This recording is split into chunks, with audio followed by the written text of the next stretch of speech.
Kami persilahkan kepada para jemaah yang sudah selesai melaksanakan sholat ba'diyah, kita sama-sama merapat karena insya Allah kajian akan segera kita sama-sama mulai. Bismillahirrahmanirrahim. Bismillahi wa bihamdih. Assalamualaikum warahmatullahi wabarakatuh. Alhamdulillahi rabbil alamin. Alhamdulillah alladzi arsala rasulahu bil huda wa dinil haqq liyudhhirahu 'alad dini kullih walau karihal musyrikun wa kafa billahi syahida. Wassalatu wassalamu ala asyrafil anbiya'i wal mursalin wa ala alihi wa ashabihi al-mutamassikin bil kitabi was sunnah, amma ba'du. Hadirin kaum muslimin muslimat jamaah salat maghrib yang dirahmati Allah Subhanahu wa taala. Puji syukur kehadirat Allah Subhanahu wa taala. Salawat beserta salam semoga selalu tercurahkan kepada baginda Rasulullah sallallahu alaihi wasallam. Hadirin jamaah yang dirahmati Allah, insyaallah pada malam hari ini kita akan melanjutkan kembali kajian kita. Alhamdulillah telah hadir di tengah-tengah kita narasumber kita Al-Mukarram Bapak Dr. Haji Abdul Fattah M.Phil.I. yang insyaallah akan menyampaikan kepada kita semua tentang falsafah diutusnya Nabi Muhammad sebagai rahmatan lil alamin. Nanti secara lebih jelas akan diuraikan oleh beliau. Kita doakan semoga selalu diberikan kesehatan dan panjang umur untuk selalu berbagi ilmu kepada kita semua. Amin, amin ya rabbal alamin. Seperti biasa kajian kita sampai menjelang waktu Isya, tepatnya pada jam 19.36, dan insya Allah akan diakhiri dengan sesi diskusi atau tanya jawab. Untuk lebih berkahnya kajian kita, marilah kita awali dengan kita sama-sama melafalkan basmalah. Bismillahirrahmanirrahim. Kepada Bapak Doktor kami persilahkan. Bismillahirrahmanirrahim. Bismillahi wa bihamdih. Assalamualaikum warahmatullahi wabarakatuh. Alhamdulillahi rabbil alamin. Wal aqibatu lil muttaqin. Wala udwana illa ala zalimin. Wassalatu wassalamu ala ashrafil anbiya'i wal mursalin, nabina wa rasulina wa maulana Muhammadi wa ala alihi wa ashabihil kirami ajma'in. Qala Allah Ta'ala fi kitabihil karim, a'udzu billahi minasy syaithanir rajim. Wa ma arsalnaka illa rahmatan lil alamin. Wa qala ta'ala aidan, laqad kana lakum fi rasulillahi uswatun hasanah liman kana yarjullaha wal yawmal akhir wa dzakarallaha katsira. Wa qala ta'ala aidan, innallaha wa malaikatahu yusalluna 'alan nabi ya ayyuhalladzina amanu sallu 'alaihi wa sallimu taslima. Wa qala alayhi salatu wassalam, innama bu'ithtu liutammima makarimal akhlaq. Shadaqallahul azim wa shadaqa rasuluhul karim wa nahnu ala dzalika insyaallah taala minasyahidina syakirin, amma ba'd. Al-mukarramun, ma'asyiral muslimin wal muslimat, hadirin hadirat jamaah salat maghrib rahimakumullah.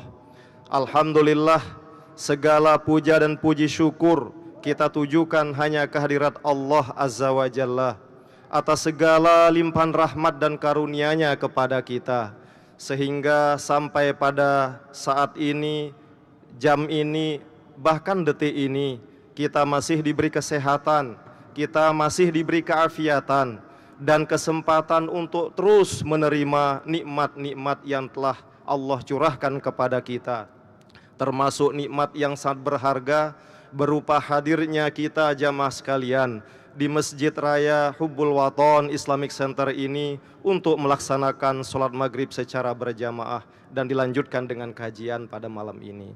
Mudah-mudahan kesehatan termasuk kesempatan yang menguatkan, mengokohkan iman dan Islam kita akan terus kita dapatkan dari Allah, sehingga kehidupan kita menjadi lebih berkah sesuai dengan tuntutan dan sesuai dengan pedoman dari baginda Rasul Muhammad sallallahu alaihi wasallam.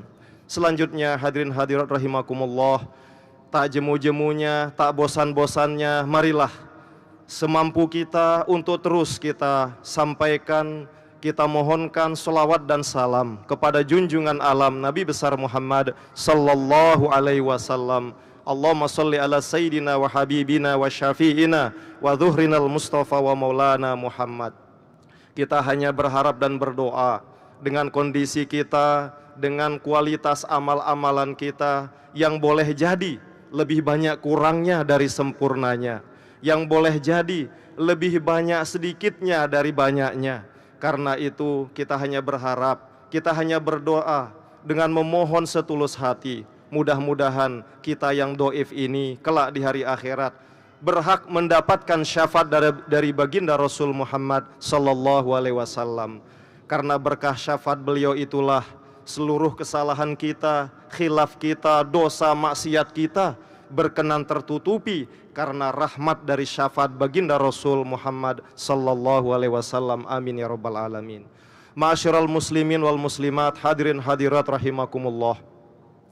Pada malam Ahad yang mulia ini, tanggal 24 November 2018 Miladiah bertepatan dengan tanggal 18 Rabiul Awal 1440 Hijriah, izinkan saya untuk menyampaikan kajian dengan judul Falsafah diutusnya Nabi Muhammad SAW sebagai rahmat bagi semesta alam.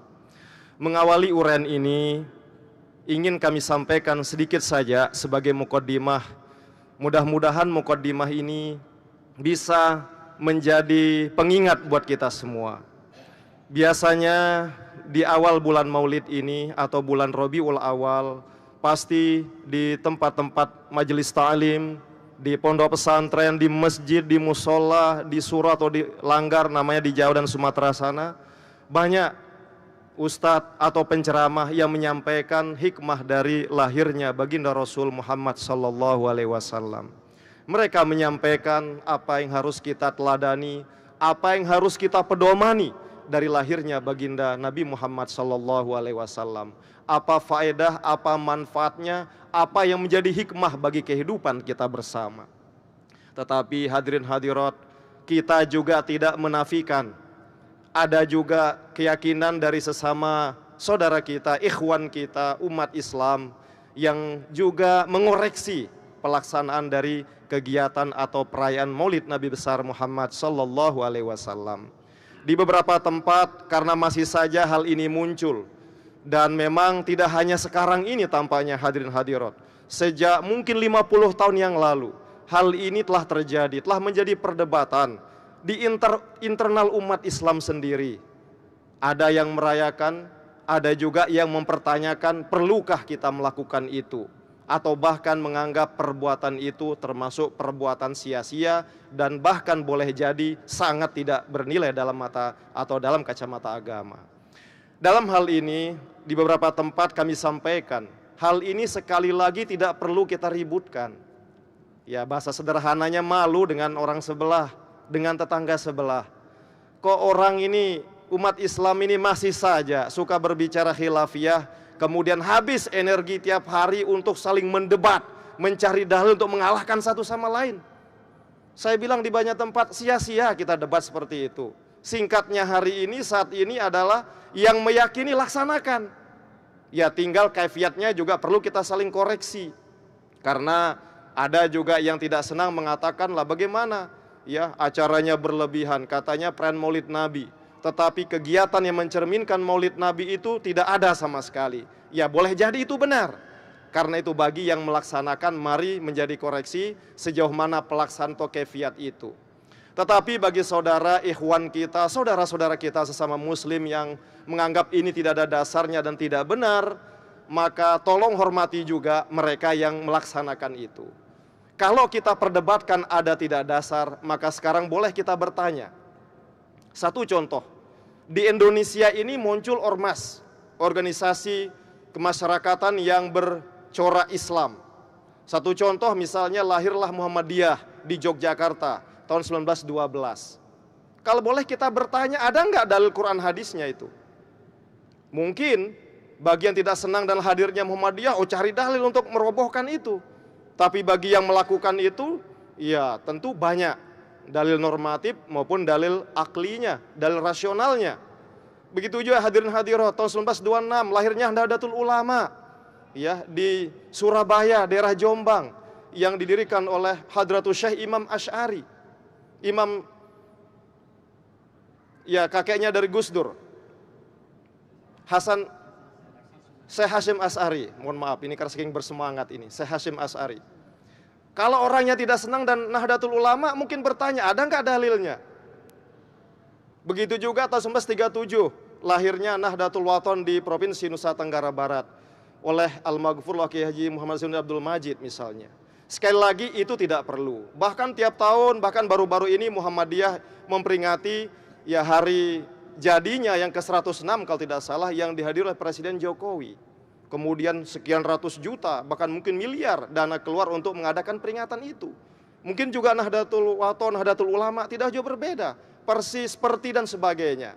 Karena itu sekali lagi ini persoalan yang mestinya sudah kita tutup rapat-rapat, tidak perlu kemudian kita bahas lagi. Intinya mari prinsip tasamuh, toleransi yang kita kedepankan. Karena habis energi kita, intinya tidak akan merubah keadaan.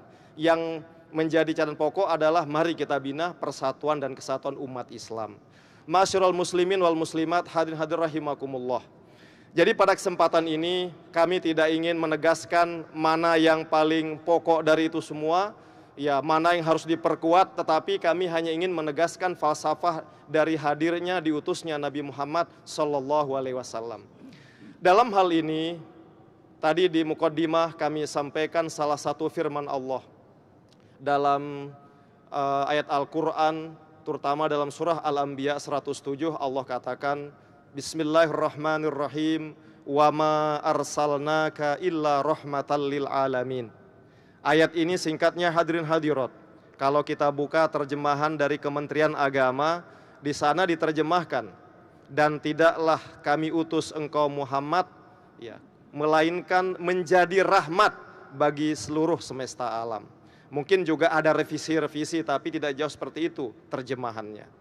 Nah, dalam salah satu tafsir yang kami bawa di depan jamaah pada kesempatan ini, yaitu tafsir Taisirul Karimir Rahman fi Tafsiri Kalamil Mannan. Ini tafsirannya singkat. Misalnya di sana ditegaskan, ya ayat ini tafsirannya, fahuwa rahmatuhu al-muhdatu li'ibadih. Ya. Jadi yang dimaksud dengan bahwa Nabi Muhammad ini, atau Allah mengutus Nabi Muhammad sebagai rahmat, yang dimaksud di sini adalah rahmatnya Allah Subhanahu wa Ta'ala yang diberikan kepada Nabi Muhammad, yaitu apa? Sebagai pembawa petunjuk untuk atau bagi umatnya, bagi hamba Allah Subhanahu wa Ta'ala, dan termasuk kita umat Nabi Muhammad sallallahu alaihi wasallam. Nah, di sini ternyata manusia terbagi menjadi dua terkait dengan sikap ya, respon manusia terhadap rahmat yang dibawa oleh Nabi Muhammad. Nah, misalnya kalau orang beriman, ya, fal mu'minuna bih qabalu hadhir rahmah. Sedangkan orang-orang yang beriman, ya, bahwa mereka ini menerima sepenuh hati dengan penuh keikhlasan rahmat ini. Nah, bahkan mereka wasyakaruha, dan bahkan mereka tidak hanya menerima tapi mensyukurinya dalam kehidupannya. Karena itu ketika ada umat Nabi Muhammad atau orang-orang yang mengaku beriman, ya, kalau dia hanya sekedar menerima saja tanpa dilandasi rasa syukur, boleh jadi keimanannya tidak sempurna. Maka dalam hal ini, ya ampurayang, nunas maaf, nyun pangapunten, apa istilahnya maafnya itu, saya melihat jamaah kita, saudara-saudara kita yang merayakan peringatan Maulid ini tidak hanya sekedar bentuk iman dan penerimaannya, tetapi pada bait kedua yaitu bentuk syukurnya.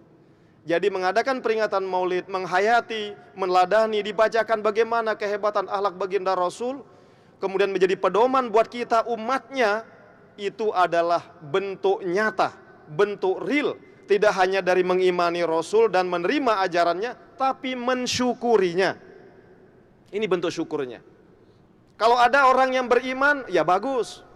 Tapi boleh jadi mungkin tidak sampai mensyukuri hadirnya Nabi Muhammad sebagai rahmat.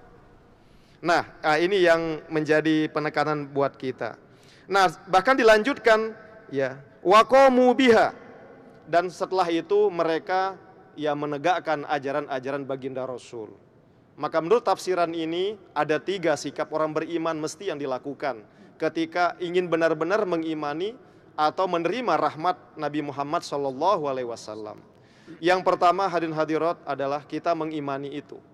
Ya, bentuknya bagaimana? Ya tentu dengan menerima sepenuh hati.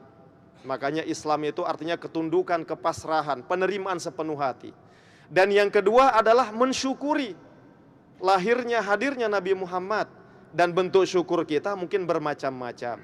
Satu contoh hadirin hadirat, Nabi Muhammad sendiri ketika ditanya suatu saat oleh sahabat, pada hari Senin dan Kamis kok ya Rasul Anda kok sering berpuasa pada hari Senin, begitu juga hari Kamis.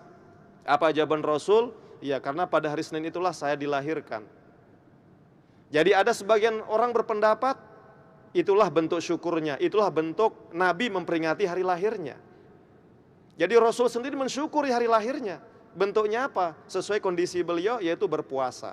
Makanya kita kalau mau melakukan itu dipersilahkan. Ya puasa Senin Kamis. Nah sekarang tidak bisa kita pungkir hadirat. Seiring perkembangan zaman, ada juga yang kemudian mengajak jamaahnya berkumpul begini. Kemudian menyampaikan tausiah, membacakan riwayat-riwayat baginda Nabi, akhlak-akhlak beliau yang sangat mulia.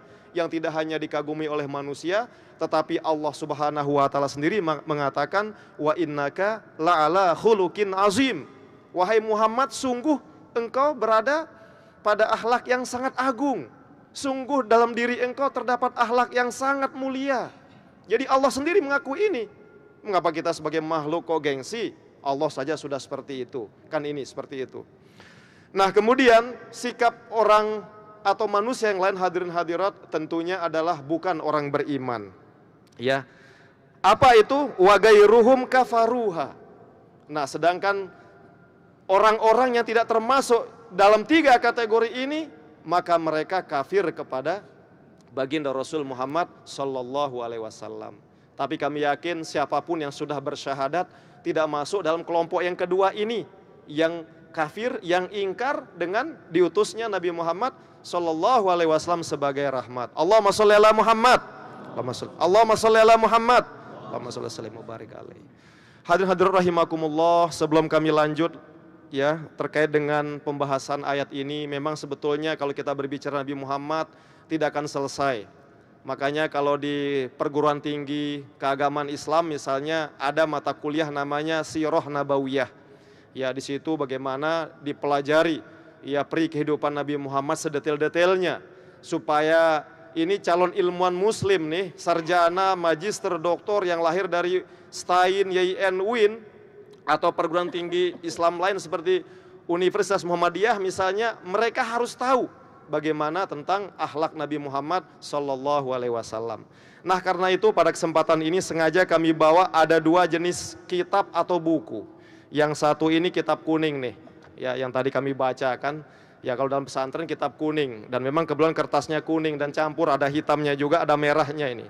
Ya tabe ini kingge, tapi tabe ini bagian dari Kutubut Turas namanya di pondok pesantren, kitab kuning, kitab gundul, kecuali ayatnya saja ada harokatnya, penjelasannya tanpa harokat. Ya, ini kitab tafsir dari Syekh Abdurrahman bin Nasir As-Sa'di yang tadi kami baca sekilas. Nah sekarang ini buku kuning juga, tetapi bahasa Indonesia, isinya putih kertasnya. Nah ini, supaya lengkap. Karena biasanya kan kalau tuan guru membawa kitab kuning umumnya mohon maaf, tapi yang putih kadang jarang. Padahal ada juga buku putih yang penting diketahui oleh jamaah. Nah salah satu buku ini yang kami anggap penting dan di mana-mana beberapa kesempatan ya kami sampaikan penjelasan ini hadirin hadirat, buku ini ya mudah-mudahan ada yang sempat hadir di beberapa majelis, itu saja dibawa katanya. Karena kami yakin juga ada yang pernah lihat, ada juga yang mungkin tumben malam ini.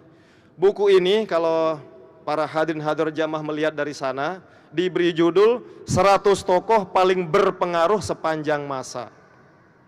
Ini versi terjemahan ditulis oleh Dr. Michael Hahat. Sekali lagi buku ini buku terjemahan ya ditulis oleh Dr. Michael Hahat. Mungkin kita tahu siapa dia. Buku aslinya berbahasa Inggris yang berjudul A Ranking of the Most Influential Persons in History. Ya, ranking, peringkat orang-orang yang sangat berpengaruh dalam sepanjang sejarah manusia. Sejak lahirnya Nabi Adam sampai lahirnya Adam Malik, mantan wakil presiden RI, kan begitu. Ya, jadi buku ini terbit 40 tahun yang lalu, 1978 di New York, Amerika Serikat. Dan sangat menggemparkan dunia hadirnya buku ini. Makanya kami nggak punya asli, ya minimal KW1 lah terjemahannya, kan gitu. Ya, apa yang buat publik, ya, para ilmuwan cendekiawan yang ada di Amerika, Eropa hingga Australia itu gempar 40 tahun yang lalu dengan hadirnya buku ini, jamaah. Di situ dipaparkan 100 tokoh yang dianggap paling berpengaruh. Jadi kategorinya bukan paling gagah. Apa artinya gagah kok nggak punya pengaruh? Makanya kalau pelungguh niki yang merasa gagah, ya, atau ibu-ibu yang di belakang merasa dirinya cantik, kalau nggak punya pengaruh di lingkungan, nanti dulu. Ya, jadi bukan itu ukurannya. Begitu juga bukan karena siapa paling kaya. Kalau yang paling kaya boleh jadi paling pertama Nabi Sulaiman, ya kan? Apa artinya kaya tapi ya ndak pernah nyumbang, ndak pernah infak ke masjid, ya kan? Ndak pernah bayar zakat, sodakoh dan sebagainya. Tidak ada pengaruhnya bagi orang lain. Ya. Begitu juga bukan karena kepintaran murni. Apa artinya kepintaran tapi pintarnya pintar mesa, pintar sendiri, nggak pernah nyumbangkan ilmu buat orang lain. Ya, dia ingin masuk surga sendiri, temannya terserah mau masuk apa tidak, katakan begitu. Tapi sekali lagi hadirin hadirat, intinya buku ini adalah pengaruh yang dilihat. Ya, sejauh mana dia mampu mempengaruhi, kehadirannya mampu mempengaruhi ya keluarganya, tetangganya, masyarakat luas sampai dunia. Nah, yang ditempatkan pada urutan pertama kita mungkin sudah bisa tebak, dan ini menjadi kebanggaan kita sebagai umat Islam. Bukan ya nabi-nabi yang lain, tetapi Muhammad bin Abdullah, Nabi Muhammad sallallahu alaihi wasallam. Allahumma sholli ala Muhammad. Allahumma sholli ala Muhammad. Kalau seandainya yang buat buku itu orang Islam, mungkin tidak menggemparkan. Sama kayak kita hadirin hadirat. Ya, ketika ada di antara kita mungkin maaf sombong, ya, merasa diri egois, paling hebat. Siapa yang menyebut Anda hebat? Ya, teman saya katanya, wajar saja, sering traktir teman, kan begitu. Siapa yang menyebutkan Anda hebat? Ya istri, anak, ya wajar aja keluarga sendiri. Tapi di luar belum tentu, kan begitu. Sama juga Nabi Muhammad. Siapa yang menempatkan pertama Imam Ghazali? Ya orang barat nggak akan marah. Kenapa? Wajar aja Imam Ghazali umat Nabi Muhammad, kan begitu. Tetapi ini justru pengikut umat lain. Nah, kemudian siapa yang ditempatkan kedua? Yang kedua ditempatkan adalah Sir Isaac Newton, pakar fisikawan, ya, pakar teori gravitasi yang berasal dari London, ya, Inggris, Eropa. Kenapa ditempatkan dia pada kedua? Karena dia dianggap Newton ini ilmuwan hebat sepanjang masa. Ya, sejauh yang diketahui oleh Dr. Michael Lahat ini, hadirin hadirat. Kenapa?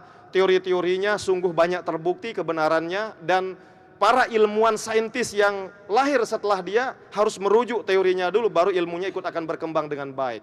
Jika tidak, dianggap ilmunya hoax bahasa sekarang, atau main-mainan buatan-buatan saja. Dan yang ketiga yang mencengangkan siapa yang ditempatkan, yaitu Nabi Isa, putra Maryam. Nah, ini orang yang non muslim pasti protes. Loh, kenapa Isa nomor 3? Padahal ente ini kan bukan umat Nabi Muhammad, tidak bersahadat. Kenapa kok Muhammad nomor 1, Isa nomor 3? Atau kenapa anda Isa nomor 2? Dia punya alasan. Memang hadirin hadirat, kalau kita melihat data statistik, mungkin kita akan bangga di Indonesia. Kalau boleh kita tahu, di Indonesia ini lebih banyak muslim atau non muslim? Muslim, ya? Yakin? Yakin, insya Allah muslim. Ya sekitar 82,5%. Tetapi pertanyaannya sekarang, jangan di Indonesia kita berpikir, apalagi di NTB atau Lombok, tapi di dunia, mulai dari ujung timur New Zealand sana sampai ujung barat, ya Kanada, Amerika Utara sana. Kalau digabung mana lebih banyak? Muslim atau non muslim? Nah, yang lebih kita fokus sekarang muslim atau Kristen? Kristen. Yang kami baca, nggak tahu data terbaru ini, malum jarang kita ketemu dan pakar statistik terbaru. Yang kami baca setahun yang lalu, tapi insya Allah tidak jauh berbeda.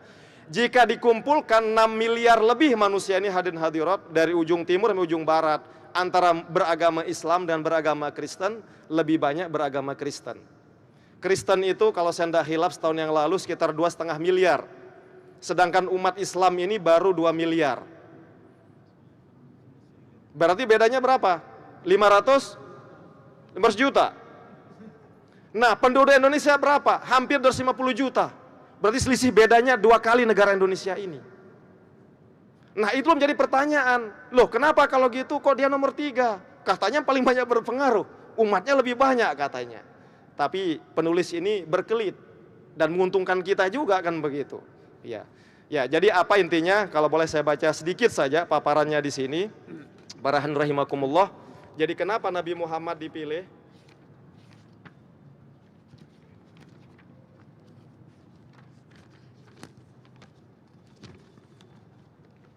Saya menjatuhkan pilihan saya kepada Nabi Muhammad dalam urutan pertama daftar 100 tokoh yang berpengaruh di dunia. Mungkin mengejutkan beberapa pembaca dan kemungkinan menjadi tanda tanya bagi yang lain. Akan tetapi saya berpegang pada keyakinan saya, dialah satu-satunya manusia dalam sejarah yang berhasil meraih keberhasilan luar biasa, baik dalam hal agama maupun dalam hal duniawi. Berasal dari keluarga sederhana, Muhammad menegakkan dan menyebarkan salah satu agama terbesar di dunia, yaitu agama Islam. Dan pada saat yang bersamaan tampil sebagai seorang pemimpin besar yang tangguh dan efektif. Kini 14 abad sesudah wafatnya, pengaruhnya masih tetap kuat dan mengakar cukup dalam. Jadi hadirin hadirat, intinya yang dikagumi dari Nabi Muhammad bin Abdullah adalah beliau orang yang sederhana. Seandainya beliau berasal dari keluarga kaya seperti Nabi Sulaiman misalnya, mungkin tidak mengherankan. Tetapi kok bisa orang sederhana, lahir aja bapaknya nggak punya. Belum umur 10 tahun ibunya udah wafat. Belum umur 15 kakeknya udah tiada. Padahal itu kakeknya tokoh yang dikagumi. Nah, dan yang tidak kalah penting adalah Muhammad ini mampu mengkombinasikan 2 hal. Dan boleh jadi itu tidak ada pada tokoh-tokoh lain termasuk pada nabi yang lain. Apa itu? Dalam hal agama. Sebagai nabi, sebagai pemimpin agama, beliau menjadi contoh dalam hal beribadah, ya, dalam hal kedekatan kepada Tuhan, dalam hal bagaimana mengajak orang berdakwah dan penuh cinta kasih, penuh kelembutan, penuh keharmonisan, mengajak orang untuk tetap berpegang teguh tanpa harus berpecah belah karena perbedaan dan sebagainya. Boleh jadi ini juga dilakukan oleh Nabi Isa. Apalagi Nabi Isa, ajaran utama kasih sayang. Tetapi yang kedua yang boleh jadi tidak ada pada yang lain, dia juga tampil sebagai pemimpin. Bahkan ada yang mengatakan pemimpin negara, pemimpin militer. Ini yang dianggap luar biasa. Sebagai pemimpin militer bukan sembarangan. Bahkan para sejarawan hadirin hadirat menempatkan Nabi Muhammad sebagai pemimpin militer yang tidak ada duanya. Kenapa tidak ada duanya? Pemimpin militer lain ditakuti, ditaati oleh umatnya biasanya itu sadis. Kayak di film-film, mohon maaf, kalau misalnya ada geng narkoba kan, punya anak buah hianat atau tidak maksimal, hancur kepala di tempat, sehingga anak buahnya takut. Dan itu yang dilakukan oleh pencetus Perang Dunia Kedua yang bernama Hitler, pemimpin Nazi di Jerman. Dia tampil sebagai pemimpin hebat, tetapi apa? Kekejaman dilakukan.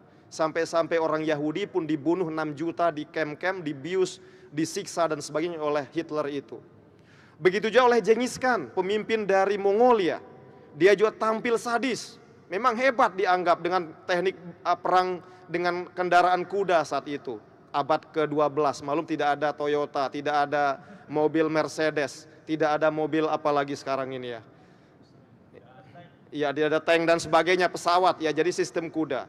Nabi Muhammad SAW kehebatannya ya dengan kendaraan atau hewan yang bernama unta, tetapi dalam perangnya itu selalu kasih sayang yang dikedepankan.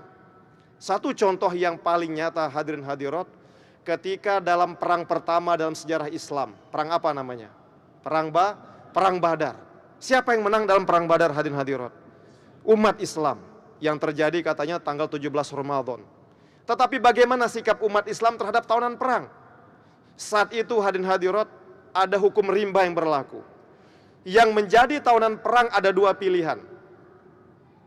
Ada dua opsi. Dia boleh dibunuh saat itu juga. Atau yang kedua dijadikan budak. Dijadikan budak untuk diapa-apain aja boleh. Itu yang berlaku. Tetapi ketika Rasul menunjukkan pertama kali kehebatan dalam berperang di perang Badar itu, ya, tawanan perangnya tidak dibunuh. Mereka dimaafkan dan bahkan pulang ke rumahnya, mereka naik ke kuda. Umat Islam, para sahabat jalan kaki mengiringi tawanan perang ini. Kalau ukuran orang sekarang kok bodoh sekali katanya. Lah, kemos ya musuh nih. Iya, taik li atas jaran no, itu terlampak sampai wah terlelah malik kan, sampai kita lelah misalnya. Subhanallah, itulah satu contoh. Sehingga banyak ya kaum kafir musyrik pun pada saat itu ada juga yang membelot dari kaum musyrikin yang lain dan masuk Islam. Kenapa? Karena kemuliaan keagungan dari akhlak baginda Rasul Muhammad sallallahu alaihi wasallam. Allahumma sholli ala Muhammad. Tinggal berapa menit ini? Nah, hadirin hadirat rahimakumullah, terkait dengan kata rahmat tadi, sebetulnya di sini juga akan saya sampaikan. Rahmat ini ternyata paling tidak ada 3 penafsiran di situ. Jadi dalam surat Al-Anbiya 107 ini ada 3 penafsiran yang bisa mana-mana saja insya Allah tidak salah. Yang pertama sesuai dengan namanya rahmat, akar katanya dasarnya adalah kasih sayang. Jadi Nabi Muhammad ini isi ajarannya dan sudah beliau tunjukkan adalah ajaran cinta kasih. Kasih sayang, bukan ajaran kekerasan. Makanya sungguh sangat salah orang barat kalau mengatakan Islam ini agama kekerasan. Simbolnya memang pedang kalau di Arab Saudi. Tapi itu bukan berarti kemudian main tebas saja. Ya memang itu harus kita jelaskan. Jadi ajaran kasih sayang atau rahmat itu identik dengan kasih sayang. Nah yang kedua yang disebut dengan rahmat itu adalah Nabi Muhammad sendiri. Ya. Jadi ismul mubalaghah bismil fa'il. Jadi beliau sendiri yang membawa kasih sayang. Kehadiran Nabi Muhammad, diri Nabi Muhammad itu sendiri adalah pembawa kasih sayang. Makanya dalam sebuah hadis qudsi dijelaskan laulaka ya Muhammad ma khalaqtu hadzal aflaq. Kalau bukan karenamu, kata Allah dalam hadis qudsi ini adalah firman Allah tetapi disampaikan oleh baginda Rasul dan tidak tercatat dalam kitab suci Al-Quran. Dijelaskan dalam hadis qudsi itu sebanyak 3 kali kata laulaka. Kalau bukan karenamu, kalau bukan karenamu, kalau bukan karena Muhammad, sungguh saya tidak akan menciptakan alam semesta ini. Makanya rahmatan lil alamin di situ. Dan yang ketiga hadirin hadirat, rahmat itu sendiri maksudnya adalah ajaran Islam yang sekarang kita sedang anut, yang sekarang kita junjung tinggi ajaran-ajarannya. Jadi Islam ini juga disebut sebagai rahmat sesuai dan akar katanya. Ya, salima yaslamu salamatan wasalaman. Jadi agama Islam ini sesuai dengan katanya ya membawa keselamatan, salamah, wasalaman, kedamaian. Makanya kita berdoa sehabis sholat kita, Allahumma antas salam wa minkas salam wa ilaika ya'udus salam fahayna rabbana bisalam wa adkhilnal jannata darus salam. Nah, tabarakta rabbana wa ta'alaika ya dzal jalali wal ikram. Jadi ya Allah, keselamatan itu, kedamaian itu berasal dari Engkau. Karena itu kami mohon agar kehidupan kami ya selalu dalam keselamatan itu, selalu dalam ketenangan itu. Dan kelak masukkanlah kami ke dalam surga Darussalam yang penuh dengan kedamaian dan keselamatan tersebut. Begitu juga hadirin hadirat, Islam juga dari kata aslama yuslimu islaman. Ternyata artinya juga orang yang tunduk, yang patuh. Ada juga filosofi yang lain. Aslama artinya apa? Orang yang menyerahkan keselamatan hidupnya ternyata. Kepada siapa? Kepada Allah Subhanahu wa Ta'ala. Makanya maknanya dalam hal kedua ini hadirin hadirat, jika ada di antara kita yang tidak mengimani Allah, tidak mau menyerahkan hidup mati kita kepada Allah, seperti yang sering kita sebut dalam doa iftitah kita, dan itu ada dalam Al-Quran, inna solati wa nusuki wa mahyaya wa mamati lillahi rabbil alamin. Yani kita memang dalam Islam ini kenapa? Karena kita menyerahkan ya sholat kita, ibadah kita, hidup dan mati kita kepada Allah Tuhan seru sekalian alam. Jadi ini yang dapat kami sampaikan pada kesempatan ini. Silakan kalau ada tanya jawab. Sebetulnya banyak juga hal lain mau kami jelaskan, tapi karena keterbatasan waktu kami persilahkan. Wassalamualaikum warahmatullahi wabarakatuh. Waalaikumsalam warahmatullahi wabarakatuh. Terima kasih banyak kami sampaikan kepada Bapak Dr. Haji Abdul Fattah MPhil yang telah menyampaikan kepada kita semua dengan bersemangatnya bagaimana ketinggian akhlak Rasulullah yang dibingkai dalam falsafah diutusnya Nabi Muhammad sebagai rahmatan lil alamin. Kepada para jemaah yang ingin bertanya kami persilakan. Ya, 2 pertanyaan saja.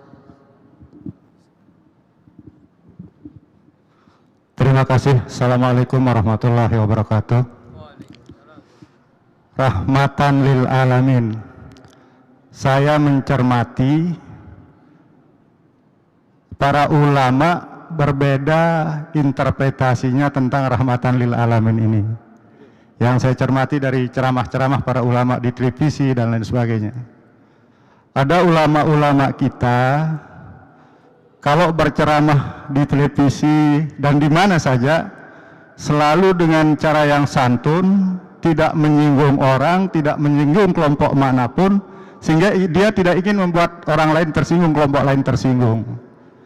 Tetapi ada juga ulama-ulama yang kita lihat di televisi, kalau melihat sesuatu yang keliru menurut dia, langsung dikritisi, langsung disinggung bahwa itu salah. Bahkan pemerintah pun kalau dia salah langsung dikritisi. Ya, itu artinya bahwa kita juga mendengar, sering kita dengar, katakanlah yang benar walaupun itu pahit, mungkin itu prinsipnya. Nah, ini yang mana yang semestinya rahmatan lil alamin yang sesungguhnya menurut Pak Dokter? Terima kasih. Assalamualaikum warahmatullahi wabarakatuh. Ya, silakan.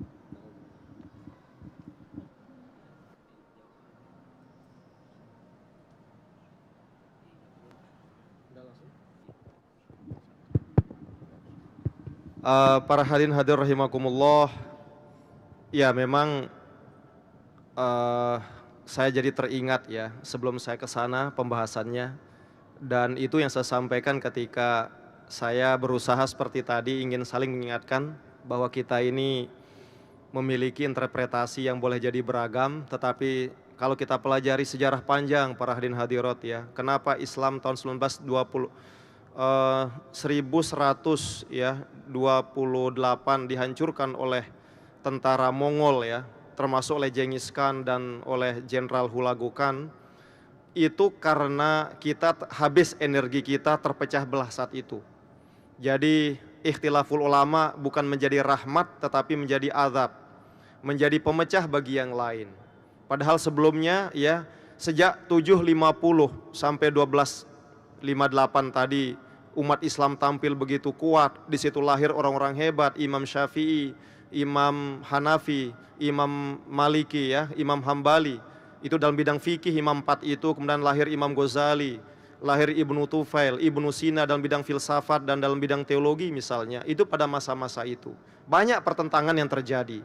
Tetapi mereka secara umum ya menganggap itu sebagai rahmat. Dan bahkan mereka wujudkan pertentangan itu dengan menciptakan, mengarang, membuat kitab. Sehingga lahirlah kitab yang begitu banyak. Dan kitab-kitab itulah akhirnya juga dibuang oleh tentara dari Mongol itu ya ke sungai Tigris. Sehingga sungai Tigris itu menjadi hitam. 40 hari khazanah Islam dibakar. Sehingga ada salah satu profesor saya hadirin hadirat di UIN Sultan Ampel Surabaya mengatakan berandai-andai, seandainya kitab-kitab yang ditulis oleh ilmuwan muslim yang ada di kota Baghdad tidak dibakar dan dibuang ke sungai Tigris saat itu, mungkin sudah lama kita bisa atau manusia hidup di planet Mars itu. Saking tingginya ilmu ditemukan. Nah, dalam hal ini memang posisi di mana rahmat ini ya, karena ternyata ulama terbagi dua. Ada ulama yang santun, ya, ada ulama yang setengah santun, dan bahkan kalau boleh konkretnya tegaskan begitu. Yang mana sih yang benar?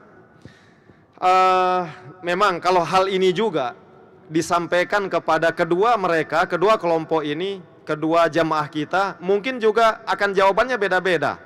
Ya, bagi yang punya alasan yang santun, ya, mengingatkan orang agar jangan sampai saling mengkafirkan, saling menyalahkan, takfir itu tidak bagus. Ya, pasti akan menjawab seperti itu. Sebaliknya yang sudah biasa main hitam putih, kalau dalam istilah filsafat itu berpikir hitam putih atau binary position. Jadi kalau tidak hitam ya putih, kalau tidak benar ya salah, maka selalu akan menyalahkan orang. Nah, dalam hal ini kalau saya ditanya Bapak Ibu ya, kalau saya berdasarkan apa yang saya pahami, apa yang saya pelajari dan apa yang saya yakini, maka saya lebih cenderung apapun ekspresi kita, maka kedepankanlah kelembutan. Kedepankanlah adalah kasih sayang atau rahmat.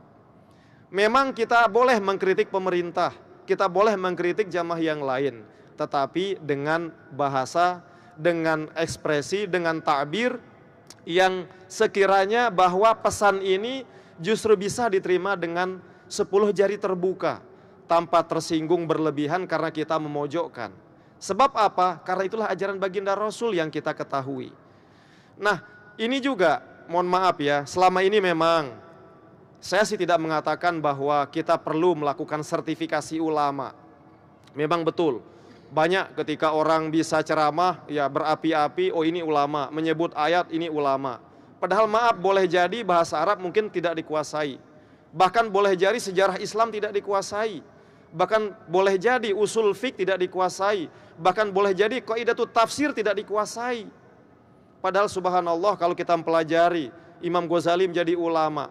Ya, kemudian Ibnu Rushd, Ibnu Sina, Ibnu Tufail dan sebagainya, Al-Farabi dan sebagainya, atau Imam Syafi'i, Hanafi, Hambali, Maliki dan sebagainya. Subhanallah, tidak hanya satu bidang ilmu yang dia kuasai. Tidak hanya sekedar tahu ayat, terjemahannya terus sampaikan sudah dipanggil ulama. Tidak hanya itu, terlalu banyak ilmu-ilmu yang lain, termasuk tadi, makanya ada namanya juga ya tarikh tasyri, ada namanya juga fikih, usul fiqh, tafsir, qaidut tafsir, usulul hadis dan sebagainya. Karena ini azan, sebetulnya ingin kami jawab lebih lanjut, mungkin pada kesempatan yang lain menarik ini tentang masalah khilafiyah. Tetapi sekali lagi kami meyakini bahwa Nabi Muhammad betul mengajarkan kita, sampaikanlah kebenaran, kulil haq walau kana murron, tetapi dengan cara yang santun, dengan cara yang lebih sopan, sehingga tidak membuat pihak lain tersinggung, apalagi hilang martabat dirinya di mata orang lain. Wallahu a'lamu bissawab. Ya, wassalamualaikum warahmatullahi wabarakatuh. Hadirin yang dirahmati Allah Subhanahu wa taala, demikianlah tadi kajian kita tentang bagaimana Rasulullah SAW sebagai rahmat untuk kita semua. Semoga mendatangkan kebahagiaan dan menjadi catatan amal soleh kita masing-masing, serta menambah mahabbah dan kecintaan kita kepada Rasulullah SAW. Terima kasih atas segala perhatian. Mohon maaf kalau ada kekurangan. Wabillahi taufiq wal hidayah. Marilah kita tutup kajian kita dengan sama-sama membaca hamdalah. Alhamdulillahirabbil alamin. Wassalamualaikum warahmatullahi wabarakatuh.